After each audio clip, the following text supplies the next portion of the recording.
जय श्री कृष्णा सा। आप सभी का मेरे चैनल पर स्वागत है।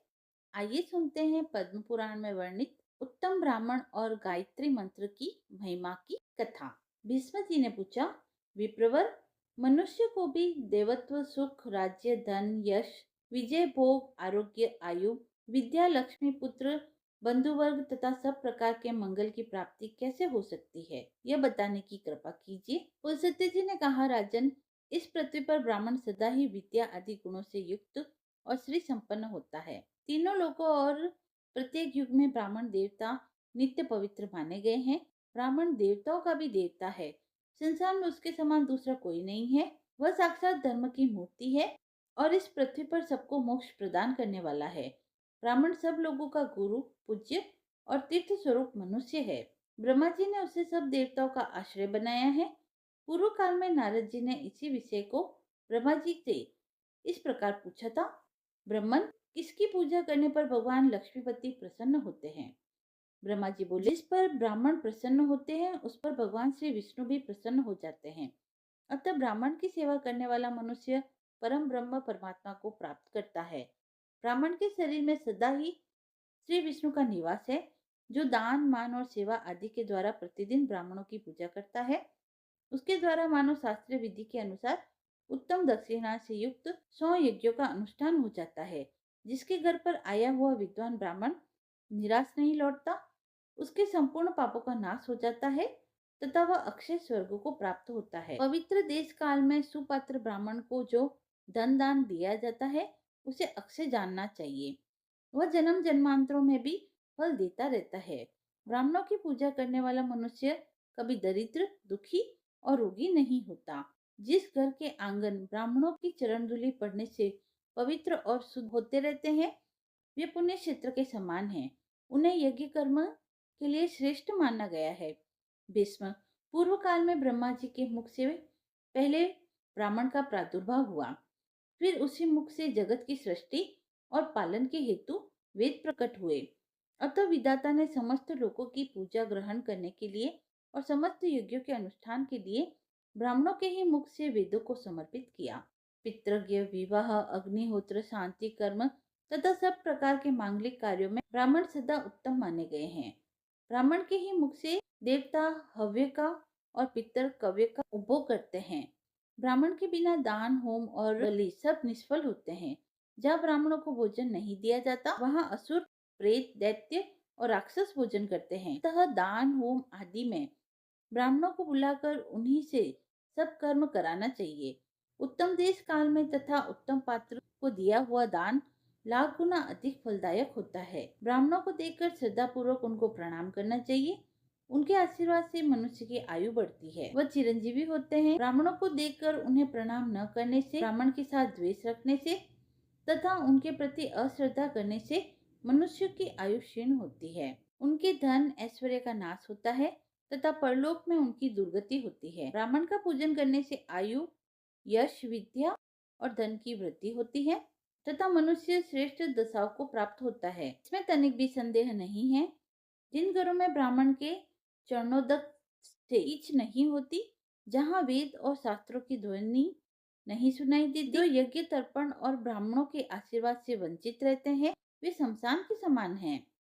नारद जी ने पूछा, पिताजी, कौन ब्राह्मण अत्यंत पूजनीय है? ब्राह्मण और गुरु के लक्षण का यथावत वर्णन कीजिए। ब्रह्मा जी ने कहा, वत्स, क्षत्रिय और सदाचारी ब्राह्मण की नित्य पूजा करनी चाहिए। जो उत्तम व्रत का पालन करने वाला और पापों से मुक्त हो, वह मनुष्य तीर्थ स्वरूप है। उत्तम क्षत्रिय कुल में उत्पन्न होकर भी जो वैदिक कर्मों का अनुष्ठान नहीं करता, वह पूजित नहीं होता तथा मातृकुल में जन्म लेकर भी जो वेदानुकूल कर्म करता है, वह पूजा के योग्य है। जैसे महर्षि वेदव्यास या ऋषि श्रृंग। विश्वामित्र यद्यपि क्षत्रिय कुल में उत्पन्न है, तथापि अपने सत्कर्मों के कारण वे मेरे समान हैं। इसलिए बेटा, तुम पृथ्वी के तीर्थ स्वरूप क्षत्रिय आदि ब्राह्मणों के लक्षणों को सुनो। इनके सुनने से सब पापों का नाश होता है। ब्राह्मण के बालक को जन्म से ब्राह्मण समझना चाहिए। संस्कारों से उसकी द्विज संज्ञा होती है और विद्या पढ़ने से वह विप्र नाम धारण करता है। इस प्रकार जन्म, संस्कार और विद्या, इन तीनों से युक्त होना क्षत्रिय का लक्षण है। जो विद्या मंत्र तथा वेदों से शुद्ध होकर तीर्थ स्नान आदि के कारण और भी पवित्र हो गया है, वह ब्राह्मण परम पूजनीय माना गया है। जो सदा भगवान श्री नारायण की भक्ति में रहता है, जिसका अंतःकरण शुद्ध है, जिसने अपनी इंद्रियों और क्रोध को जीत लिया है, जो सब लोगों के प्रति समान भाव रखता है, जिसके हृदय में गुरु देवता और अतिथि के प्रति भक्ति है, जो पिता माता की सेवा में लगा रहता है, जिसका मन पराई स्त्री में कभी सुख का अनुभव नहीं करता, जो सदा पुराणों की कथा कहता और धार्मिक उपाख्यानों का प्रचार करता है, उस ब्राह्मण के दर्शन से प्रतिदिन अश्वमेध आदि यज्ञों का पालन करना चाहिए। जो प्रतिदिन स्नान, ब्राह्मणों का पूजन तथा नाना प्रकार के व्रतों का अनुष्ठान करने से पवित्र हो गया है, तथा जो गंगा जी के जल का सेवन करता है, उसके साथ वार्तालाप करने से ही उत्तम गति की प्राप्ति होती है। जो शत्रु और मित्र दोनों के प्रति दया भाव रखता है, सब लोगों के साथ क्षमता का बर्ताव करता है और दूसरों का धन जंगल में पड़ा हुआ तिनका भी नहीं चुराता, काम और क्रोध आदि दोषों से मुक्त है, जो इंद्रियों के वश में नहीं होता, यजुर्वेद में वर्णित चतुर्वेद में शुद्ध तथा 24 अक्षरों से युक्त त्रिपदा गायत्री का प्रतिदिन जप करता है तथा उसके वेदों को जानता है, वह ब्रह्म पद को प्राप्त होता है। नारद जी ने पूछा, पिताजी, गायत्री का क्या लक्षण है? उसके प्रत्येक अक्षर में कौन सा गुण है तथा उसकी कुक्षी, चरण और गोत्र का क्या निर्णय है? इस बात को स्पष्ट रूप से बतलाइए। ब्रह्मा जी बोले, वत्स, गायत्री मंत्र का छंद गायत्री और देवता सविता निश्चित किए गए हैं। गायत्री देवी का वर्ण शुक्ल, मुख अग्नि और ऋषि विश्वामित्र हैं। ब्रह्मा जी उनके मस्तक स्थानीय है, उनकी शिखा रुद्र और हृदय विष्णु है। उनका उपनयन कर्म में विनियोग होता है। गायत्री देवी सांख्यायन गोत्र में उत्पन्न हुई। तीनों लोग उनके 3 चरण हैं। पृथ्वी उनके उदर में स्थित है। पैर से लेकर मस्तक तक शरीर के 24 स्थानों में गायत्री के 24 अक्षरों का न्यास करके द्विज ब्रह्मलोक को प्राप्त होता है तथा प्रत्येक अक्षर के देवता का ज्ञान प्राप्त करने से विष्णु का सायुज्य मिलता है। अब मैं गायत्री का दूसरा निश्चित लक्षण बतलाता हूँ। वह 18 अक्षरों का यजुर मंत्र है। अग्नि शब्द से उसका आरंभ होता है और स्वाहा के हकार पर उसकी समाप्ति। जल में खड़े होकर इस मंत्र का 100 बार जप करना चाहिए। इससे करोड़ों पातक और उपपातक नष्ट हो जाते हैं तथा जप करने वाले पुरुष ब्रह्म हत्या आदि पापों से मुक्त होकर मेरे लोक को प्राप्त होते हैं। वह मंत्र इस प्रकार है, ओम अग्नेर वाक पुंसी यजुर्वेदेन जुष्टा सोम पिप स्वाहा। इस प्रकार विष्णु मंत्र, महेश्वर महामंत्र, देवी मंत्र, सूर्य मंत्र, गणेश मंत्र तथा अनायन देवताओं के मंत्रों का जप करने से भी मनुष्य पाप रहित होकर उत्तम गति को पाता है। जिस किसी कुल में उत्पन्न हुआ ब्राह्मण भी यदि जप परायण तो वह साक्षात ब्रह्म स्वरूप है। उसका यत्न पूर्वक पूजन करना चाहिए। ऐसे ब्राह्मण को प्रत्येक पर्व पर विधि पूर्वक दान देना चाहिए। इससे दाता को करोड़ों जन्मों का अक्षय पुण्य प्राप्त होता है। जो ब्राह्मण स्वाध्याय परायण होकर स्वयं पढ़ता, दूसरों को पढ़ाता और संसार में द्विज जातियों के यहाँ धर्म, सदाचार, श्रुति, स्मृति, पुराण संहिता तथा धर्म संहिता का श्रवण करता है, वह इस पृथ्वी पर भगवान विष्णु के समान है। मनुष्य और देवताओं का भी पूज्य है। उस तीर्थ स्वरूप और निष्पाप ब्राह्मण का बल अक्षय होता है। उसका आदर पूर्वक पूजन करके मनुष्य विष्णु धाम को प्राप्त होता है। जो द्विज गायत्री के प्रत्येक अक्षर का उसके देवता सहित अपने शरीर में न्यास करके प्राणायाम पूर्वक उसका जप करता है, वह करोड़ों जन्म के लिए हुए संपूर्ण पापों से छुटकारा पा जाता है। इतना ही नहीं, वह ब्रह्म पद को प्राप्त होकर प्रकृति से परे हो जाता है। इसलिए नारद, तुम प्राणायाम सहित गायत्री का जप किया करो। नारद जी ने पूछा, ब्राह्मण, प्राणायाम का क्या स्वरूप है? गायत्री के प्रत्येक अक्षर के देवता कौन कौन है तथा शरीर के किन किन अवयवों में उनका न्यास किया जाता है? तात इन सभी बातों का क्रमशः वर्णन कीजिए। ब्रह्मा जी बोले, द्विज को 3 प्राणायाम करके गायत्री का जप करना उचित है। इस प्रकार जो जप करता है उसके महापातकों की राशि भस्म हो जाती है तथा दूसरे दूसरे पातक भी एक ही बार के मंत्रोच्चारण से नष्ट हो जाते हैं। जो प्रत्येक वन के देवता का ज्ञान प्राप्त करके अपने शरीर में उनका न्यास करता है, वह ब्रह्म भाव को प्राप्त हो जाता है। उसे मिलने वाले का वर्णन नहीं किया जा सकता। बेटा, प्रत्येक अक्षर के जो जो देवता है उनका वर्णन करता हूँ, सुनो। प्रथम अक्षर के देवता अग्नि, दूसरे के वायु, तीसरे के सूर्य, चौथे के आकाश, पांचवे के यम, छठे के वरुण, सातवें के बृहस्पति, आठवें के पर्जन्य, नौवें के इंद्र, दसवें के गंधर्व, 11वें के पूषा, 12वें के मित्र, 13वें के त्वष्टा, 14वें के वसु, 15वें के मरुदगण, 16वें के सोम, 17वें के अंगिरा, 18वें के विश्वदेव, 19वें के अश्विनी कुमार, 20वें के प्रजापति, 21वें के संपूर्ण देवता, 22वें के रुद्र, 23वें के ब्रह्मा और 24वें के विष्णु हैं। इस प्रकार 24 अक्षरों के ये 24 देवता माने गए हैं। गायत्री मंत्र के इन देवताओं का ज्ञान प्राप्त कर लेने पर संपूर्ण वाणी के विषय का बोध हो जाता है। जो इन्हें जानता है वह सब पापों से मुक्त होकर ब्रह्म पद को प्राप्त करता है। विज्ञ पुरुष को चाहिए कि शरीर के पैर से लेकर सिर तक 24 स्थानों में पहले गायत्री के अक्षरों का न्यास करे।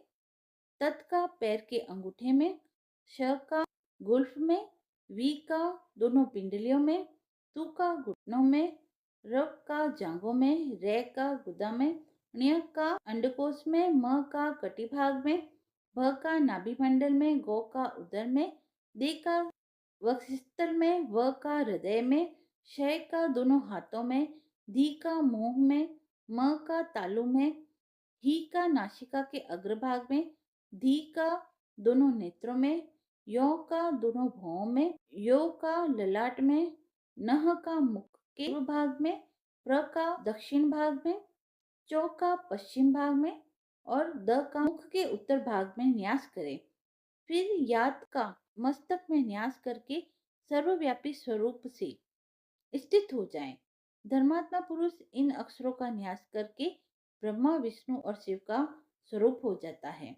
वह महायोगी और महाज्ञानी होकर परम शांति को प्राप्त होता है।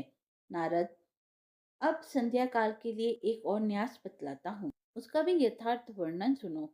ओम भूः इसका हृदय में न्यास करके, ओम भूः का सिर में न्यास करके, फिर ओम स्वः का शिखा में, ओम तस्य वितुरणेम का समस्त शरीर में, ओम भर्गो देवस्य धीमहि इसका नेत्र में, तथा ओम धियो यो नः प्रचोदयात् का दोनों हाथों में न्यास करें। तत्पश्चात ओम आपो ज्योति रसो अमृतम ब्रह्म भूर्भुवः स्वरोम का उच्चारण करके जल स्पर्श मात्र करने से द्विज पाप से शुद्ध होकर श्री हरि को प्राप्त होता है।